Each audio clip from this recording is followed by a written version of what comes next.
Greetings and welcome, or welcome back, as the case might be. This is the next episode of our conversations with tech leaders shaping the future of Canada, brought to you by Deloitte and the CIO Strategy Council. My name is Dalibor Petrovic. I have the pleasure of being the host of this series. And today I am absolutely thrilled to welcome Dafna Carr to the conversation. Dafna is the corporate CIO of the Government of Ontario, a very, very significant, of course, public sector organization in Canada. And I am very much looking forward to this conversation. Dafna, thank you very much for your time. Thank you. As a reminder to our guests, and I'm going to now sort of burn about a minute or so to allow people to click on their links and join the conversation. This series is coordinated between Deloitte and CIO Strategy Council. We recognize that to improve Canada's global competitiveness, we need to establish and strengthen relationships amongst our technology leaders, both across geographies in Canada, across industries, public and private sector. That really is the objective of the CIO Strategy Council. So it is in that spirit that we've coordinated this series of conversations to introduce leaders who are driving really the technology industry and IT sector in Canada, learn from each other, hear from each other, get the ideas. Ultimately, these conversations are intended to be very sort of open and transparent so that you get the benefit, that your organization will get the benefit, but ultimately that our society and our whole economy will get the benefits. So that is the spirit of these chats. I would also remind the audience that you can submit your questions to Dafna using the Q&A feature of this Zoom platform. And while this call is going to be about 45 minutes long, we will reserve the last maybe 10 minutes or so to answer the questions from the audience that I will moderate. So with that, Dafna, I typically ask all of our guests to introduce themselves to us. Tell us a little bit about their journey, their personal, professional life navigation that landed you where you're at now, leading the technology portfolio for Government of Ontario. Terrific. Yeah, well, thank you. Thank you, Dalibor, and thank you so much for having me. I just realized that looking at the question just now, the personal story, it's funny, I focused totally on work. And one of the things I probably should start with is both my parents were working parents, and my dad was a CIO, and he often came home talking to me about work and telling me about kind of the things that he did and the issues and the problems that he was trying to solve. And, I probably, when I reflect, that definitely had a role to play in my own personal story. But maybe to tell you a little bit more about how I got to where I am today. I will say that I'm not unique. I really focused on what interests me and making a difference. Although I was in business school and ended up with a master's in business, I always knew that I would come out of there wanting to find a sector and find a place that I could make an impact. And I did target healthcare when I graduated, and I was quite lucky to get into the private public sector space. In the diagnostic lab sector. And many people don't actually realize that it is a public-private sector space. Yes, it's run a bit more in the private way, but it's actually tremendously funded by the public sector. And that's where I learned about change. It's where I learned about transformation. It's where I learned about technology. That was the kind of the beginnings for me. Number one, I loved learning how labs worked. And I had this amazing role where I was able to work with clinicians and work with the scientists. I was on site at the diagnostic lab, and I would be able to walk around, understand how the technology works, understand how the machines work. And really that was the beginning of me understanding efficiencies and the way that the working world worked with respect to trying to improve quality, trying to get information. So that was kind of my first real big job, I would say. I spent quite a number of years there, did a lot of work in the mergers and acquisition space, which again enabled me to develop my skills around business cases, funding, operational reviews, due diligence, a lot of the stuff that is kind of foundational for the work that I would do later on. But it also got me very much exposed to the role that technology plays in pretty well everything that we do. I then decided that it was time to understand a little bit more about the healthcare sector. I was very keen to get involved in the broader public sector. And I was able to get and secure a job at the University Health Network. And unbeknownst to me, that was a hub of amazing activity, all related to technology, transformation, and the healthcare system. And I have to tell you, actually, when I told my MBA friends that I was leaving to go to kind of the public sector, they were shocked. Oh my God, how could you leave the private sector to go to the public sector? What is wrong with you? But I have to tell you, I don't regret it. I have never looked back. I was very keen to understand how the healthcare system worked. And I enjoyed so much working with really the experts, the specialists. And that's another theme for me is, I've always understood my role, and I'm not a deep expert, but a lot of what I do is bringing together the incredible viewpoints that you need to have the change and the transformation. And what I've learned over the years is how to do that using this incredible tool we all have at our fingertips, which is really technology. From University Health Network, where I did some of the kind of the craziest transformation I've done, working with clinicians around computerized physician order entry, I did move over to get a sense of the provincial landscape. So at UHN, terrific environment. You get to know the acute care sector really well.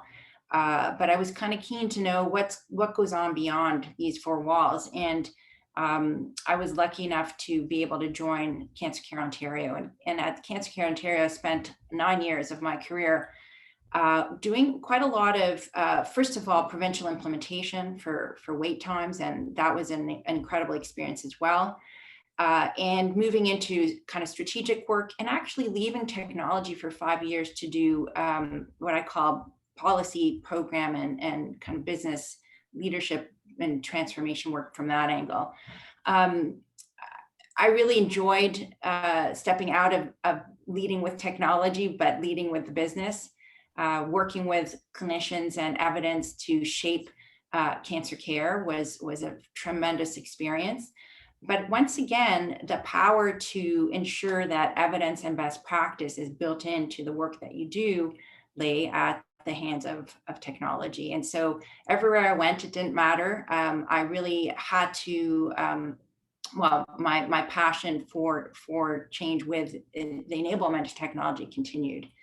And at that point, I knew that it was probably time to get to know the government a little bit better. Obviously, when you're in the public sector, you have a very strong relationship with the government, but it is an arm's length relationship. And I certainly knew of the government, but I hadn't really understood its inner workings. And it took me a little bit of time to get the courage. And finally, I declared that I was interested and ended up as the CIO for the Children, Youth, and Social Services Cluster, which was really a wonderful leap for me. Moving from healthcare to social services wasn't a huge leap. As we know, for those of us in the healthcare space, so much of what we see coming through the doors and the issues result from kind of the socioeconomic aspects of our lives. And part of being a CIO at the Children's Social Services Ministry was a terrific opportunity to kind of continue with my passion of making a difference and using technology to make that difference, but it also helped me learn a lot more and appreciate the inner workings of government and the ambition of government and the public service. And from there, 2 years ago, I took on the role of corporate CIO, a very different role, taking me a bit further away from the coalface, as I would say. But in this role, I get to work with extremely talented people across all the deputy ministers and the ministries, working with 13 technology leaders, CIOs. And our job is really the enablement of digital government. So that's my journey. That's how I got to where I am today. It's a fantastic story. Thank you very much for sharing it with us. And as I was listening to, I'm reflecting on other conversations that we've had with our Canadian CIOs and how different each one of these stories are, and different paths people sort of charted themselves, which is really interesting to see that really there isn't a recipe to get to this role. I think everyone that I spoke with on these sessions had really interesting, unique, journey that led them to the position where they are at, which is really, I think, in and of itself, a great lesson to take away from these conversations. So, Dafna, you now lead the technology portfolio for the government. To interact with, you mentioned 13 other leaders. Are you able to share with us, like, what's hot topic these days? What are you focusing on? What are you ambitious about? What might be some obstacles and challenges that exist? How would you describe sort of what's happening right now and what's likely to happen in the next little while with the government of Ontario? Great question, and happy to share what I can. So, maybe first of all, to let you know a little bit about what I call our integrated IT organization. We are Government Information Technology Ontario. We call ourselves GovTechOn. And as the corporate CIO, as I mentioned, we are a federated model, which means that we're integrated across all 24 ministries, which I just think is an incredible way to be very knowledgeable, partnered with our ministries, focused on delivery for the people of Ontario. And that's what I believe strongly is the role of technology, enablement of the missions of the ministries, the mission of government. So as I mentioned, we've got our cluster CIOs and we've got our enterprise CIOs, and together I kind of informally call us the board of directors for GovTechOn, but of course we work really closely with our colleagues in the Ontario Digital Service and Treasury Board too, because our work does cut across all of government. We're about 4,000 people strong, and when we add up everybody across all of the different ministries. And to be frank, our ambition is to be the most digitally advanced province in Canada. You've heard that from our minister, Bethan Falvey, and that is about being in the most digitally advanced jurisdiction in the world. But maybe to describe a little bit more about, so what does GovTechOn do to make that happen? And I kind of hinted at it, which is that we are very focused on delivering user-centric technology and the best experience for Ontarians. And, I know that sounds like motherhood and pie, and lots of us are doing that work, but I want to maybe share with you how we're doing that work. So user centricity and the user journey is something that for all of us with government we've experienced, right? We have gone to get our driver's license, our HOOP card. I'm sure many of you hopefully have booked your appointments and been vaccinated, maybe called our helpline, gone online. There are many services that ministries provide to the people of Ontario, the businesses of Ontario, and these are vital. If there's anything I've learned being in the public sector is it's quite unbelievable what the public service provides overall in terms of the fabric for the society that we live in. But when you think about it from that perspective, what you also know, and I know we've all experienced that, is that there isn't really a journey that's completely woven for you, right? So we probably all go to Google and we'll type in what we need to do. And sometimes the journey will be very clear. Maybe it's as easy as going to Service Ontario, But other times the journey is going to be much more complicated. You might need to go to the Ministry of Parks and Recreation. You might need to go to forestry. You might need to do all sorts of different things. And that vision of being able to deliver a seamless, smart experience to the users is something that, well, number one, we're going to be on it forever. But number two, we've got to do a better job of getting there. Now, what we've done on the technology side is we've spent the time over the last year and a half to look at the ministry's user journeys, to map those user journeys out. We mapped over 300 of them, and we came up with the concept of modernization accelerators that are all about the user and what's going to be best for the user. So I'll give you a couple of examples. The single service portal. Well, we've done tremendous progress there. The work that we've done with Ontario Digital Service around Ontario.ca as a platform, but also the work we've done with Service Ontario as a single point of entry.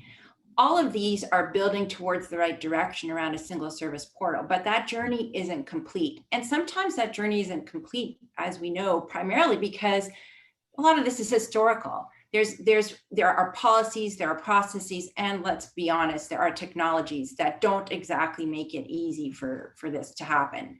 Yeah. But the work we've done has clarified very specifically what we need to do to get to a single service portal. That's our technology roadmap. We actually know our current state. We know what we need to do. We understand not just our legacy technologies, but we also understand the technologies that we're investing in today that are going to make a difference and the ones we're going to need to invest in the future. And just maybe to give you a couple other examples, we're looking at single user accounts.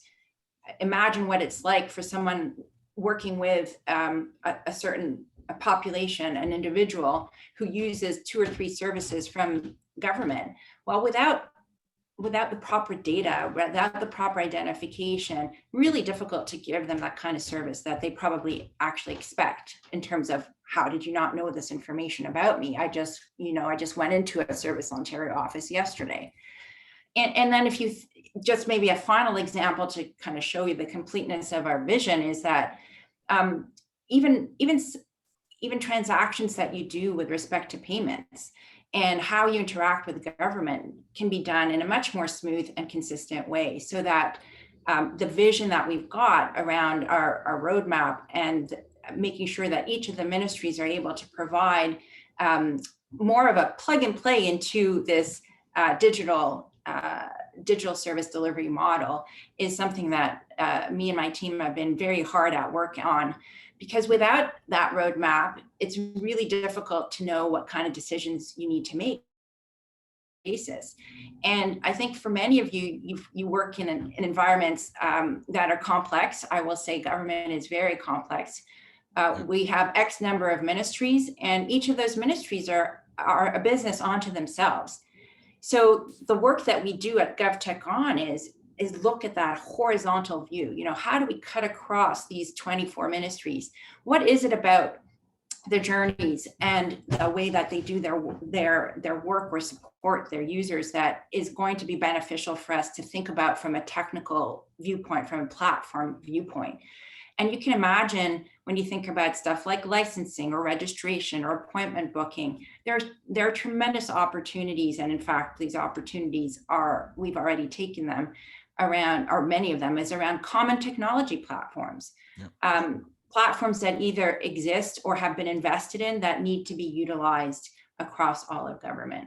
And so that is our value proposition. That's one of the most difficult things that we do as CIOs in the Government of Ontario, is we kind of wake up with this burning desire to focus on the mission of our ministries, focus on the mission of the government. At the same time, we're always thinking about value for money, reuse, return on investment. And without having that technology roadmap, without having that view as to what we need, how to guide our decision-making and our risk management over the next, to be frank, 2, 3, 4 years, it's really difficult to make decisions that are best for the for all of government versus decisions that are best for just, of course, there's someone outside my back here, but decisions that are best for the ministries. And maybe I'll just end with a couple of other exciting things just to highlight is our CIOs and GovTechOn, we are really digital champions. We work really closely with our ministries, with the ODS. We've got digital standards in place. We use tools like user research, user experience, and service design. We're getting better and better at that all the time, bringing it in partnership to our ministries. And we're also part and parcel of the digital maturity journey for all of our ministries. We also are very focused on digital product delivery, and just a couple of words on a plugin, which is the teams have done an amazing job, particularly over COVID. Over 450 technology initiatives were delivered just in the last year. These are, we call them our tech-enabled success stories. I mean, they are about the business, but it's important every once in a while to look at it from the technology perspective too.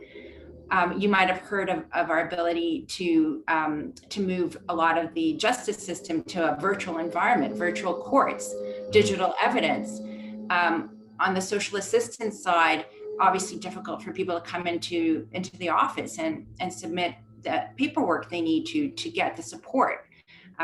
Launched the mobile applications, the chat functions, looking at digital curriculum, the portal that was launched, and the contact centers that were launched in the early days. Those were launched in days, and we're very proud of our ability to be nimble and agile, but we want to build this. We don't want this to just be our COVID DNA. We want it to be this is the DNA that we believe we've got in terms of speed and agility in GovTech Ontario.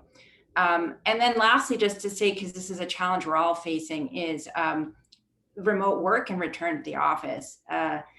We flicked the switch overnight, really. We were very lucky. My predecessor and predecessors had already envisioned a remote workplace, and we had the tools in place. Obviously, people had already been working somewhat remotely, but overnight we were able to support up to 66,000 people working remotely, no real changes to their workflow, of course, or to their day-to-day activities. Of course, lots of change management required.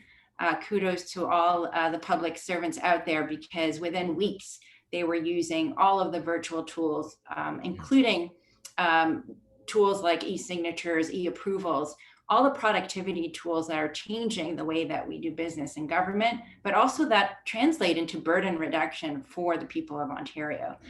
And we're now focusing, like many of you, on return to the office. What is that going to look like in a hybrid environment? That there will be challenges that technology needs to meet. I think we're all going to be quite surprised when we go back, and that hybrid environment is very different than what we're used to working in now. And we don't want to lose the tremendous momentum that's been built in the use of technology. Our latest employee experience survey showed that, and by the way, we had the greatest engagement we've had in a very long time. Very curious. Everyone's, majority of us are working from remotely, but we're more engaged than we've ever been. And of course, majority are quite happy with a hybrid environment.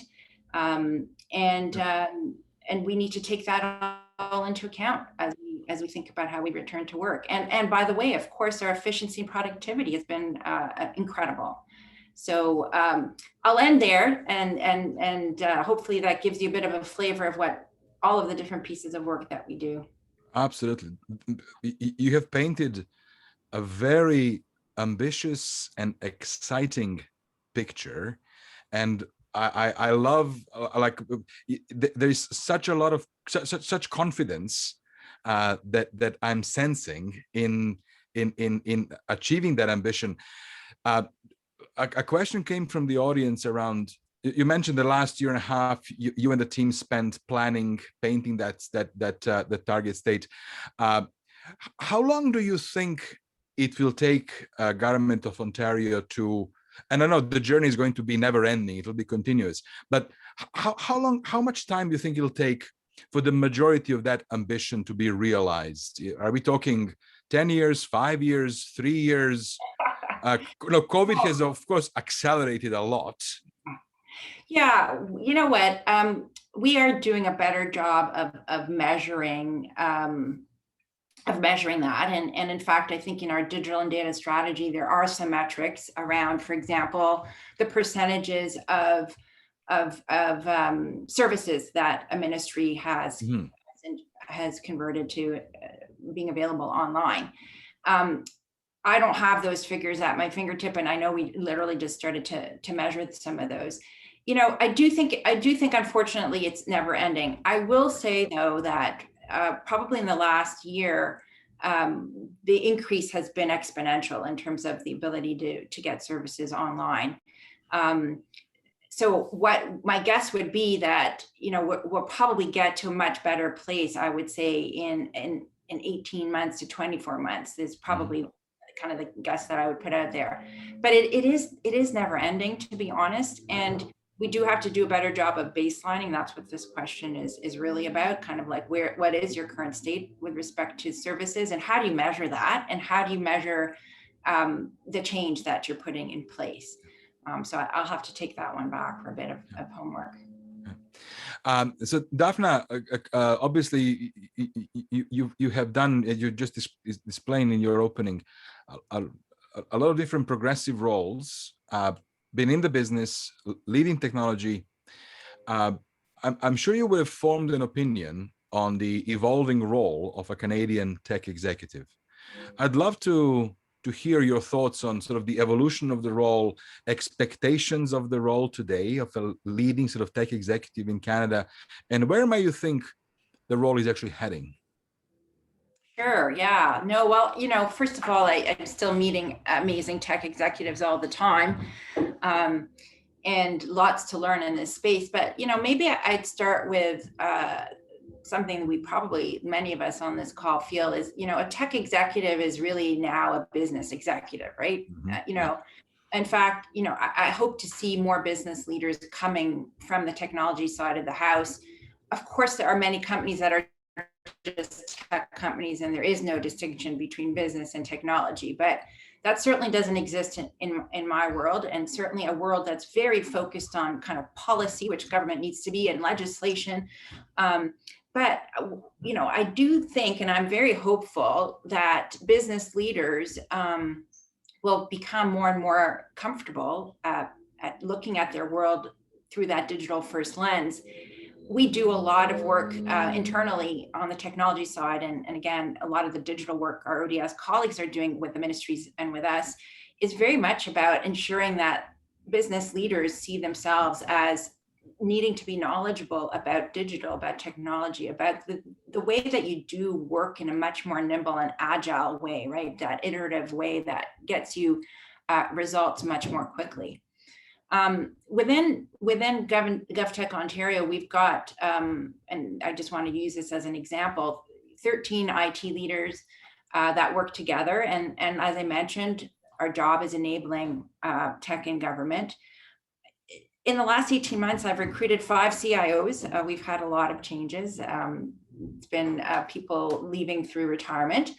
And I just wanted to maybe highlight to you who they are, because I think they are kind of our tech leaders. And so the CIOs the CIOs that I work with right now, they are, as I mentioned, they see themselves as being very comfortable with technology, but equally importantly, they're digital champions, and they are passionate about the business they support.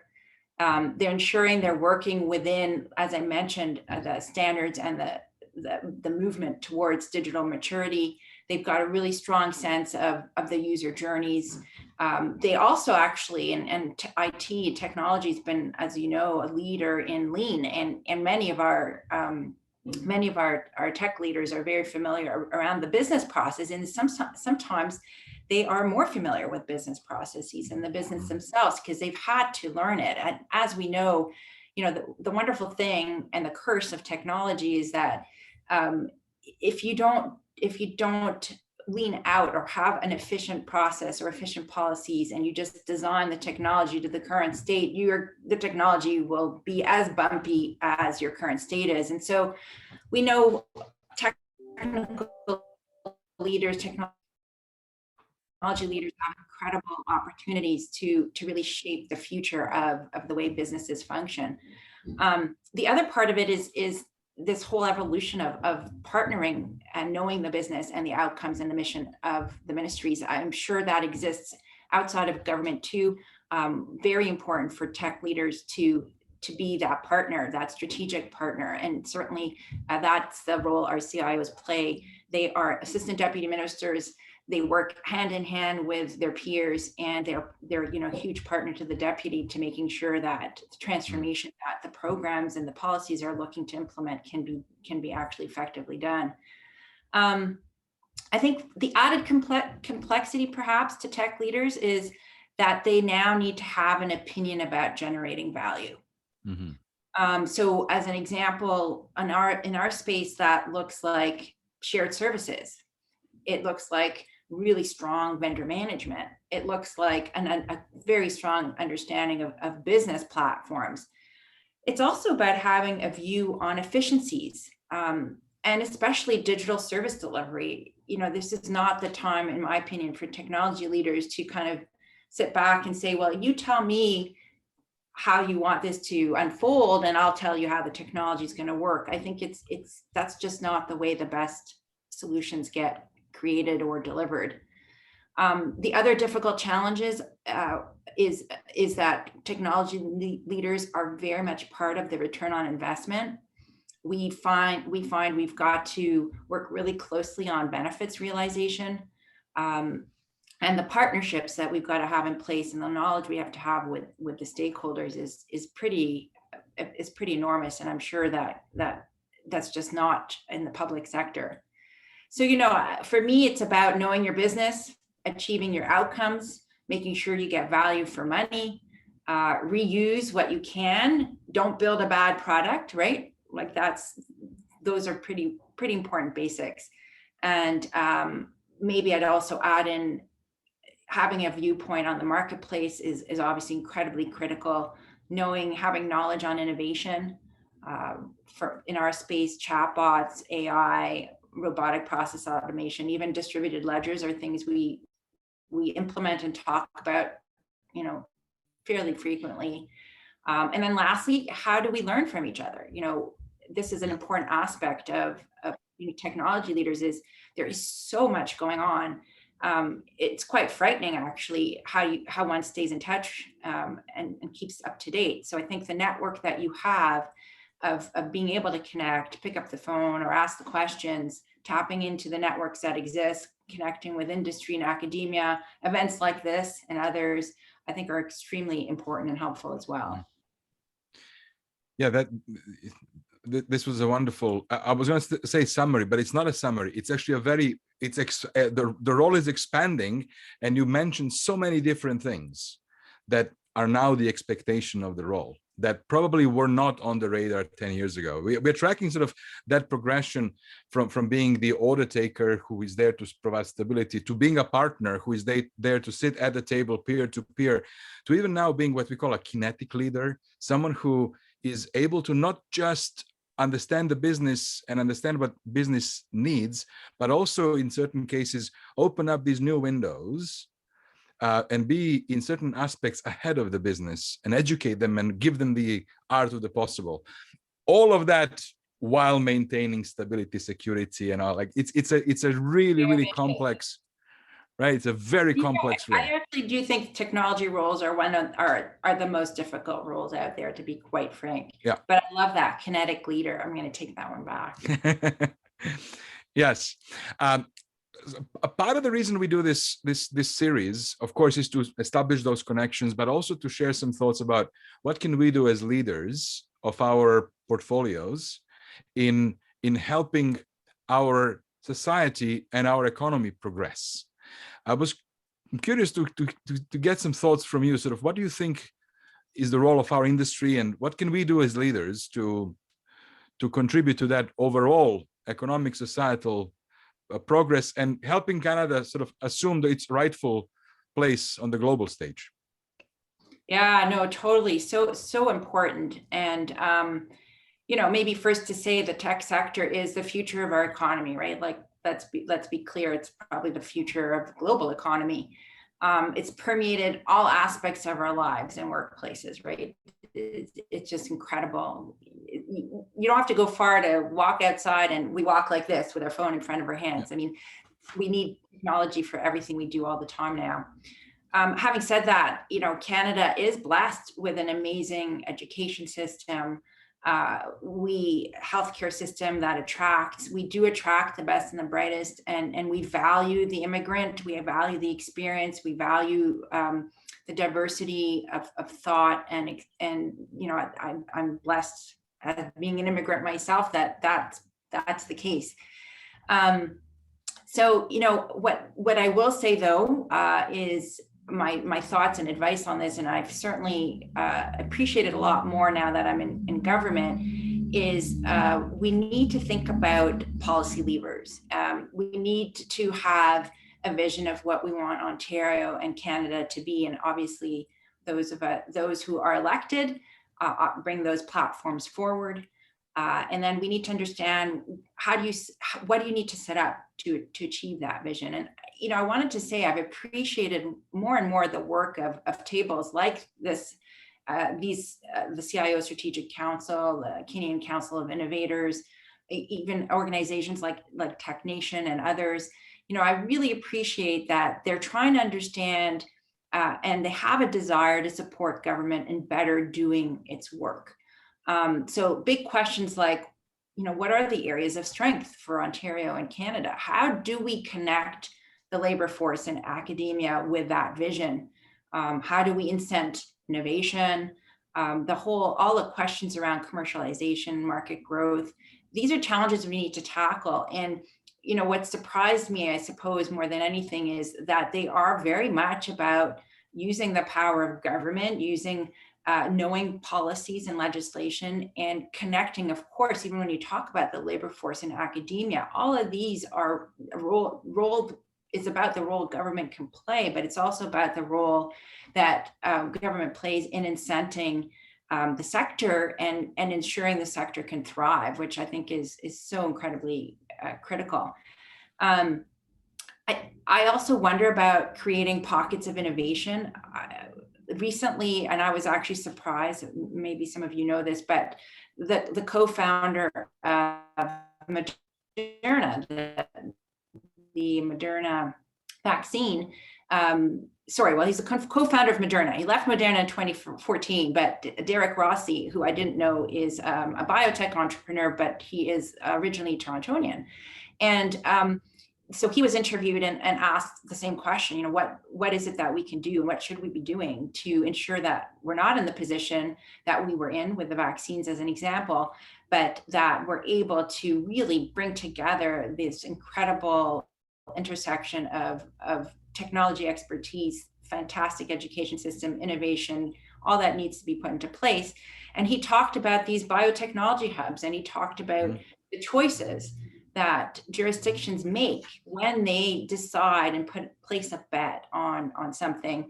And I think we've got a lot to learn from jurisdictions that have done that. We've certainly done some of that work ourselves, particularly around 5G and artificial intelligence, no doubt. Yeah. We've also have a lot of learnings, right, from COVID-19, our supply chain issues, domestic production, I've just talked about that. And so lots of things that we need to learn. But overall, for me, like you, the one thing I do know is that Ontario and Canada, we really do attract the best and the brightest. We develop and attract the talent and the ideas. And a vibrant and strong tech sector is really needs to be part of our success. So, I'm curious and open to hearing more about ideas that others have in terms of what is it that we need to do to ensure that we hit above our weight. I mean, we should, and I think we're, particularly in this room, we're all proud of who we are and where we come from, and this country and the province, right? Absolutely. As I often say on these calls, like, this is the team we all play for at the end of the day, right? So this was really excellent. Actually, in previous conversations, leaders, when we asked them sort of what can we do, what should we do as leaders to do exactly that, pull this lever strongly.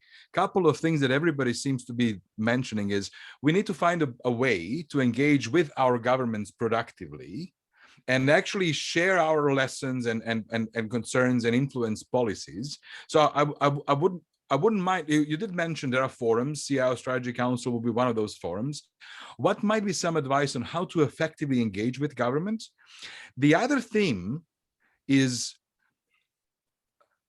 we are excellent in our education system, we all agree. We have great people with great ideas, we have great startups. What can we do to help startups become grown-ups? And many people have said, let us be courageous and become the customer number one, and then let us be courageous and be customer number two. It makes gigantic difference for a brilliant, Canadian startup in tech to be able to say, oh, by the way, we work with government X or bank Y is our client. That credentializes tremendously, right? And that sets them up for both national and international and success and stories. Like, any sort of reactions to that? Yeah, well, I will say this is not my area of expertise in the sense that at the end of the day, a lot of the work that we do within GovTech is very focused on delivering against, the mission of government. But along the way, we absolutely have opportunities, and I think this is what you're talking about. So, maybe first on effectively engage government. My observation, and again, I have to say, quite honestly, I don't sit on all of these tables. I'm a big observer and I learn a lot from this. But what I've noticed is it's don't be shy to connect. We've got the Ministry of Economic Development and Job Creation, and they are tremendous networkers. They've invested in the regional innovation centers, Mars and others. There's one for every region, for 14, 15 regions in Ontario. And so what my observation has been is those that are not shy, those who don't, who connect and take advantage of the networking, take advantage of the knowledge that exists in those ministries, and also takes advantage of explaining and stating what's going on. I've seen that there's benefits to doing that. And then with respect to kind of the startups and how do we help, I think what we're doing there is we will be looking at procurement. We are trying to incent as much as possible the way that we procure. While it needs to be extremely fair and competitive, we want to incent homegrown. We want to incent innovation and make sure that we are taking a chance when it's appropriate to take a chance.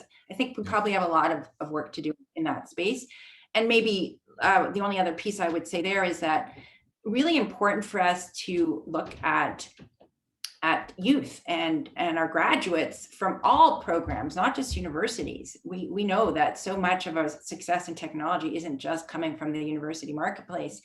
So, I think for us within government, being very open to figuring out ways of bringing in that new perspective, so that when we are engaging with companies that are startups, there's a commonality and a knowledge there. When you've been in government for a long time, and the average age of our employees is 45 years old. So think about that. You're pretty used to working in a certain way. You're pretty used to a marketplace. You might even have longstanding relationships with vendors that are in the marketplace. And I think we have to ask ourselves, how do we find out about what's out there that's new? I love what you said. This is absolutely excellent. Procurement certainly is a challenge, and engaging with academia and students and bringing them on board early is that fantastic. This is excellent. We had a whole bunch of questions.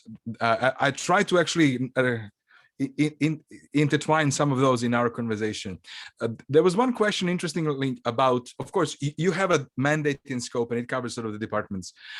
Is there any structured, methodical way that Government of Ontario engages with other provincial governments or federal governments or municipal governments? To what degree is the public sector as a sector collaborating and connected?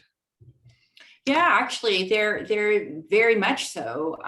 We call them FPT, so Federal Provincial Territorial Tables. They are very official. They are, hosted by often co-chaired by a federal colleague and a provincial colleague with rotations. And you're kind of, depending on where you sit within the ministries, you will belong to these tables. Like I belong to the public sector's CIO council, and my peers are the CIOs from across Canada, and with federal engagement, of course. And same exists for service delivery, at least in Ontario, and I know FPT tables exist all over the place. So yes, we are very connected and quite formally connected with each other. And we also, through our relationships, ensure that, we can call upon each other for anything within an hour or two. We react and respond. And there's been no better test of that than vaccine distribution. Yeah. And then municipalities are also incredibly well organized. There's the Association of Municipalities. I know our ministers, our premier, are very, very supportive of that engagement with municipalities. There's an annual event and more that they attend, and a lot of the policies and the frameworks are set up there. And so again, I would say a very strong relationship between the province and municipalities, and formalized. Yeah. So Dafna, this was wonderful. The 45 minutes just flew by. I think we could have conversation for 3 hours and it will be gold nuggets throughout. But I do want to be respectful of your time, and I want to also be respectful, of course, of the time of our audience. So thank you very much for the questions. For the audience members, we did attempt to answer a number of them. Some of them we couldn't, simply the time wouldn't allow. Dafna, thank you very much for your time and for this wonderful conversation and candor and transparency in what you shared with us. Much appreciated. And thank you very much. And for the audience, just a reminder that next week, same place, same time. Our next guest is Gillian Moffat. She's the global CTO for McCain Foods, a truly iconic Canadian brand with manufacturing and distribution all over the world. And that will be certainly an interesting conversation. So I invite you all to sign up for that as we carry on with our conversations with tech leaders shaping the future of Canada. Dafna, thank you once again. And everybody, have yourselves a lovely Wednesday afternoon. Bye-bye.